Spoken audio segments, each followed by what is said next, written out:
Philip Crowther, international affiliate reporter for the Associated Press, joins me now from Washington, D.C. Philip, welcome back. Family was center stage last night as we heard endorsements from two of President Trump's children and, of course, the First Lady Melania Trump. What were some of the highlights from her speech?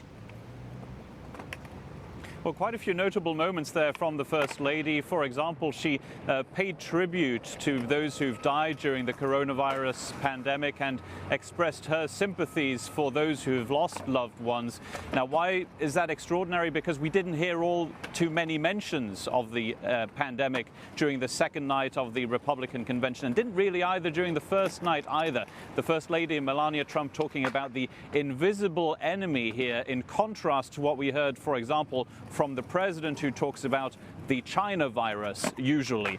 Now, she also painted a more positive portrait of the president than many have, a more polished one, if you will. And she also, of course, used that backdrop of the White House to her and to the Trump campaign's advantage. Of course, it's controversial that speeches are happening at the White House. It's only happening because of the coronavirus pandemic and because Republicans can't have an in-person convention. But this certainly worked to her and to the president's advantage, using the White House backdrop for her convention speech last night. Another speaker last night was Secretary of State Mike Pompeo. His speech was much anticipated. What did he have to say about the Trump administration's foreign policy accomplishments?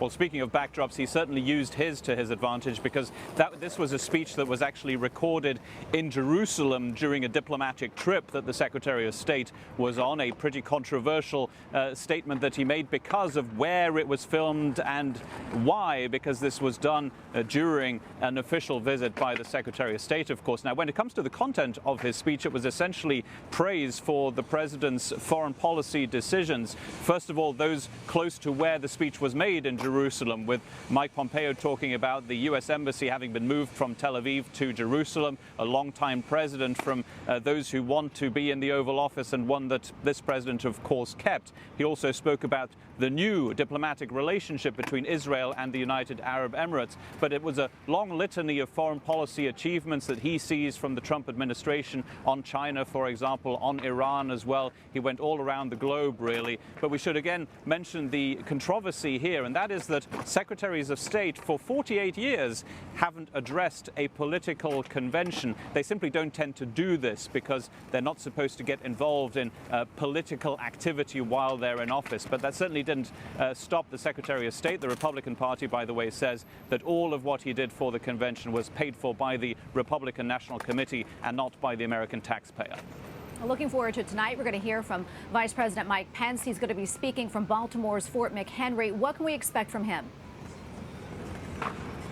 Yeah, it's going to be a particularly interesting one. What we know about the vice president, of course, is that he tends to praise the president at length, and somebody who sticks by the president's side at all times. Now, we know also that the theme of tonight's convention night, the third night out of 4, is supposed to be a strong emphasis on the military and on law and order. So expect the vice president to talk a lot about that. Also, of course, speaking of Fort McHenry in Baltimore, the place that inspired the Star-Spangled Banner, well, he will use that to his advantage, that symbolism, to talk about, for example, his opposition to, for example, athletes kneeling during the national anthem. His will be a message of law and order, and maybe there will also be a mention of racial justice and current protests, of course, that are happening in Kenosha in Wisconsin. I should also mention, of course, that the vice president is at the head of the coronavirus task force team at the White House. I said right at the top that we're not hearing all too much about the coronavirus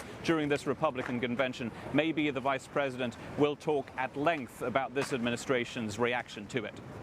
Philip Crowther, international affiliate reporter for the Associated Press. Thank you so much.